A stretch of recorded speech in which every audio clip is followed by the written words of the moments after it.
1.5 hours drive outside Stockholm lies the Swedish Defence Museum Arsenalen, and in early March we paid a visit. As a visitor, you are welcomed by one of the first tanks used by the Swedish Army, the FM-21, where FM stands for Försöksmodell or trial model.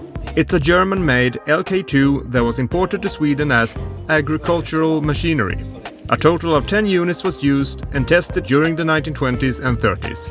Originally only equipped with a machine gun, tests were made with a 37mm Proto gun from a Renault FT. One of the remaining tanks was renovated a few years ago and driven at the museum.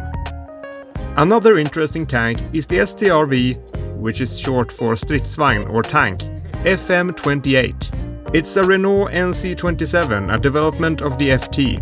Heavier armored and with the same 37mm gun as the FT, it looks more like the tanks we're used to see.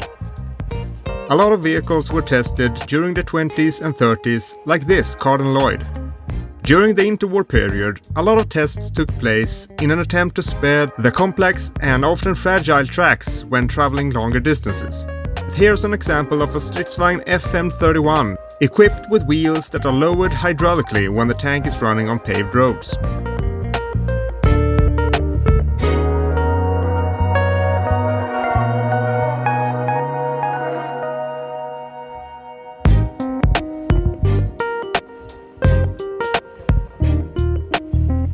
This is a Stridsvagn M38, the first version of the Landsverk L60.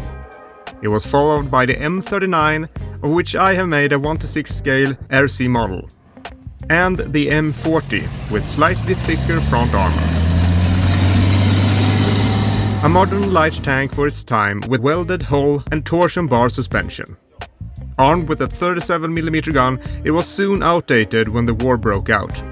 It was also license produced by Hungary as the Toldi, and it saw some action on the Eastern Front. This is a Stridsvagn M37, a license-produced version of the Czechoslovakian tankette CKD HE4.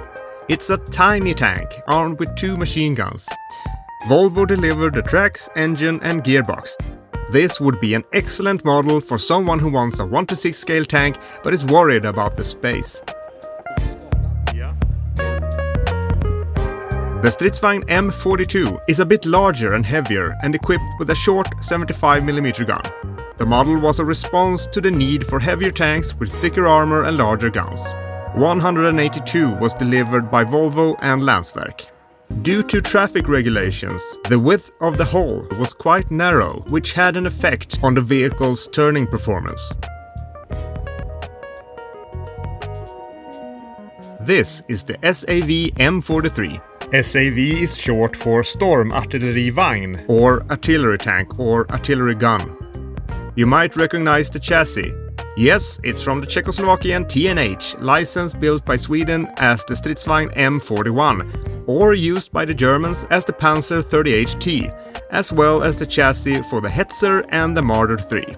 The SAV M43 had a short 105mm gun for direct and indirect fire support for the infantry, but it could also fire anti-tank rounds.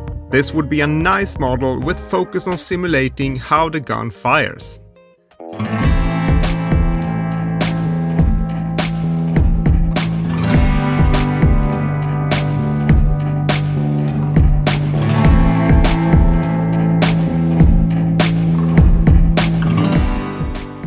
And here is the main attraction and the real reason we came to Arsenalen. The King Tiger, or Tiger II. This one is borrowed from the Bovington Tank Museum and will be at Arsenalen till the beginning of April. Before arriving in Sweden, it was on loan in a museum in the Netherlands, but Arsenalen was asked if they wanted to display it too, if they could solve the transportation costs. With a generous help from 299 people, 180,000 crowns was raised so that the tank could be on display here. It is impossible to go unaffected by the sheer size of this beast. This vehicle is number 2 of 3 test vehicles that were manufactured late in 1943. It is equipped with a turret of early design, often wrongly referred to as the Porsche turret. It has since been discovered that all turrets for the Tiger family were designed by arms manufacturer Krupp. a total of 490 Tiger II was made, and to somewhat quote my favorite podcast, Krigshistoriepodden, strategically, the Tiger II did not exist, but for anyone actually meeting one of these beasts, it was really annoying. It is possible to see the Tiger at Arsenalen until April the 9th, after which it is sent to Parola in Finland. From the biggest to the smallest. Turns out that the Germans had a thing for remote-controlled tanks back in the days. This is the Goliath Tracked Mine, a demolition vehicle that was remotely operated with a cable and loaded with 60 kilos of explosives. Staying at smaller vehicles, there is a fantastic model of a Tiger II at display in the museum. The model is completely scratch-built by the late Minipanzer member Per Sonnevik. Per was a master builder and was well known over at the Armortech forum for his knowledge and skills. This is what a shell from a 105mm tank gun does to an armor plate at 1000 meters. The smaller holes are from shape-charged rounds. Back to the Swedish tanks.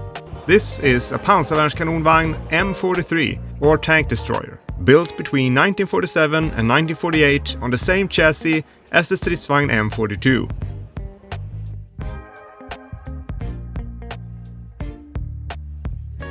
When you enter the Cold War area of the museum, you are greeted by this giant. This is an AKV, artillerikanonvagn or self-propelled gun, 151. It fires 155mm shells and the gun is fed by an autoloader. Strangely enough, very little is known about this vehicle, a prototype from 1960 to what became the Bandkanon 1 or Bekan 1. Moving on to this, a Stridsvagn 74. So, when was this introduced? Easy, you say. Since the M39 came in 1939, the M41 in 1941, and the M42 in 1942, surely the Stridsvagn 74 entered the stage in 1974. Wrong, my friend. During the 1950s, the army changed the way they named their vehicles. The new system is based on the caliber of the gun. The Stridsvagn 74 was the fourth tank with a 75mm gun.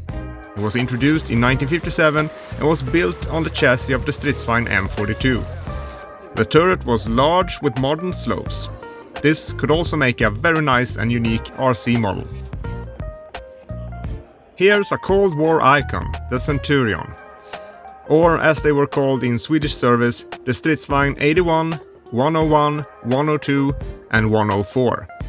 The Stridsvagn 81 was delivered in 1953 and was the first tank with an 84mm gun, the 101 the first with a 105mm gun, and so on.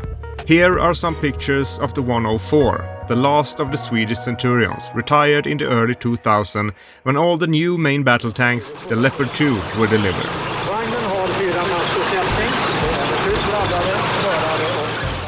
Here's another interesting vehicle, the IKV-91. This is an infanterikanonvagn or infantry support vehicle, armed with a 90mm rifled low-pressure gun that fired heat and HE rounds. Built to give the infantry brigades a mobile anti-tank and infantry support platform. Introduced in 1975, it was a fast, highly mobile vehicle with excellent terrain abilities.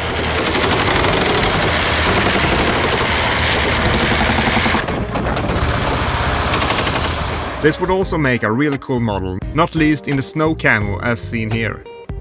The Cold War section of the museum also has more modern foreign tanks, like this T-72, which is carefully watched by the chieftain across the room.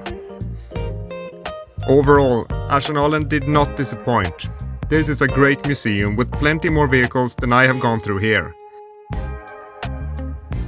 I was hoping to see the Stridsvagn 105, the prototype Centurion that I am building in 1:6 scale, but it was not included in the exhibitions this time.